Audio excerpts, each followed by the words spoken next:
original idea behind that play, and how do you feel like it went? The last play of the game, The second to last one. second to last one. I mean, they just switched everything, and that was the game. They switched 1 through 5, try to keep everything in front, and we couldn't get the shot that we wanted. How much confidence does that give you to understand how hard they knew they had to guard you and Sam? They had 2 guys on Sam and 2 guys on you, and it felt like everybody was spread out trying to figure out how to keep the ball from in your guys' hands. At this point, I think it's like respecting when they send 2 people at you or trying not to let you get the ball. I think it's respect, and I'll take it, to be honest with you, because if they put 2 on me, I'm going to try to hit the open person, and it starts a whole reaction for our offense, and that just puts their defense in a scramble. So 9 times out of 10, we'll get a good shot at it. So put 2 on me, I'll give it to the open person, and we just play from there, play 4-on-4 from there. Darius, just you guys spent so much energy trying to get over that hump. You had a 4-point lead with around 2 minutes to go. Just how tough of a loss is this, where you couldn't close it out? Terry Rozier scores those 9 points in the final 2 minutes. Yeah, I mean, it's tough, but we got another game coming up Wednesday, and we see them next week. So, I mean, just a next up mentality. It was great defense by Isaac, and great shot by Terry. It was a tough shot, but we expect that from Isaac. Like that stuff happens to really good defenders.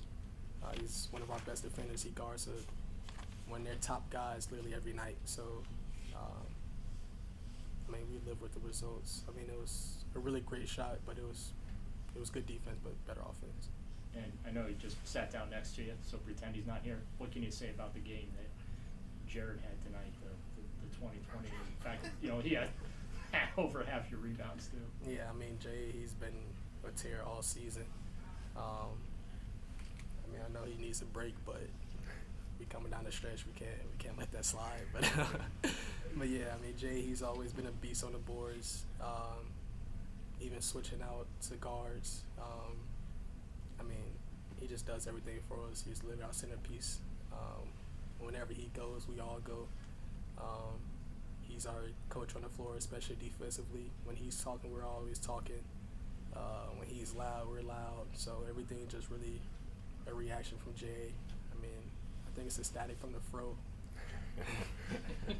But yeah, I mean, he's literally our heart and our soul. So we really appreciate him, and I do for sure. I try to tell him this all the time, but I mean, he doesn't even know how much he means to this team, but he means a lot to us. Chris. Jarrett, for you, since Darius just said that, do you know how much you mean to this team?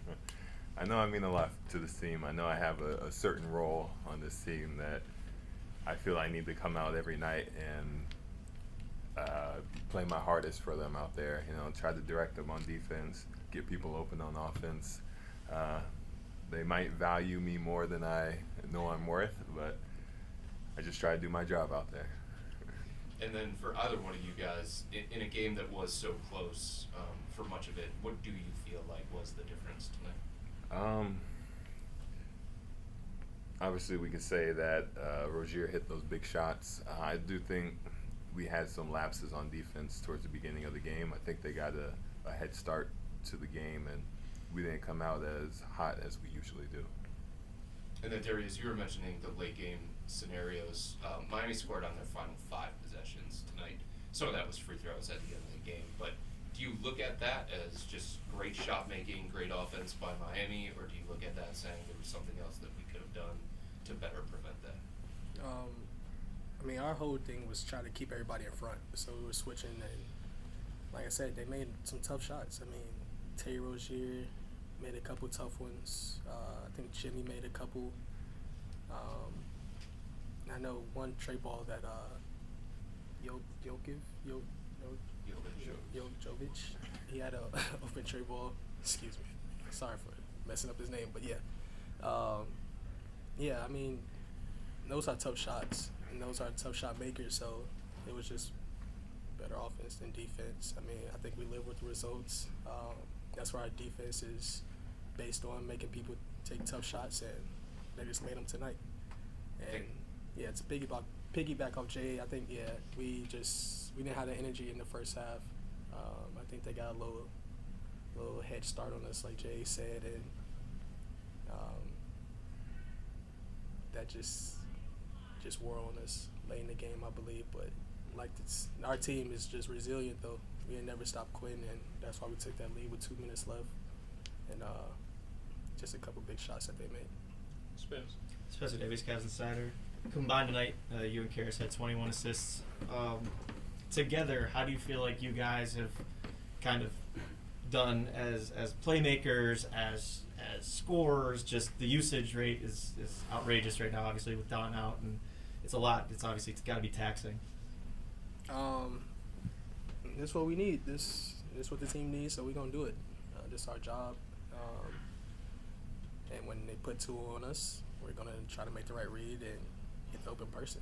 And that's what they've been doing the last couple games, and it's making our life a little bit easier because other people are making shots, and we hitting Jay in the pocket, he's making the right read, and so that just comes with the game. Second question for you, Jarrett. What was the question? Just about how Karras and DG are picking it up. They're doing the playmaking, they're doing the scoring, the usage, and all that. I mean, they've been brought up to do that. I know DG has always been a scorer and a passer. Vert, he's an underrated passer, and I always feel like we all know should be in the 6-man conversation. So he's always going to come out and have a better game than a lot of people expect. But we say it over and over again, the next man up mentality. We didn't ask Vert to do this at the beginning of the year, but now it's his turn to run the offense, basically, to find the open man, to hit the open shots. We already know that Darius is going to do that. He's proven that over the years that he's capable of doing that. But with Vert, he stepped into a new role. Right.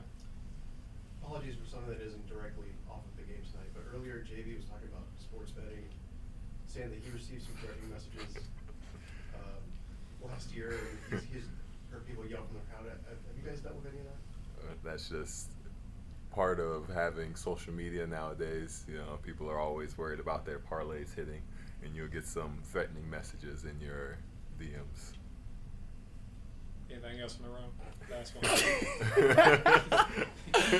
Yo, cut it. Last one. That's the truthful answer. Everybody goes through it. Kenny Road of WHBC Radio. Guys, for you looking at the schedule, it doesn't get any easier, right? How much are you looking forward to that to prepare you for the playoffs? Because a lot of these teams are playing either battling for seeding or to get in the play-in or be a playoff team. So can that prepare you guys more so for the playoffs this year? Yeah, the playoffs are tough. We experienced it last year. It's a mental grind, and I think at this point in the season, everybody's going through the mental grind, especially us with our injuries, the schedule, and just how tightly compact the games are right now and traveling. If you prepare for it, you don't got to get ready for it, if that makes sense. It doesn't, but you know where I'm going with that. So, I would, take it from there, DG. Hit the head on that. Yeah. All right, it's gonna wrap. Thanks.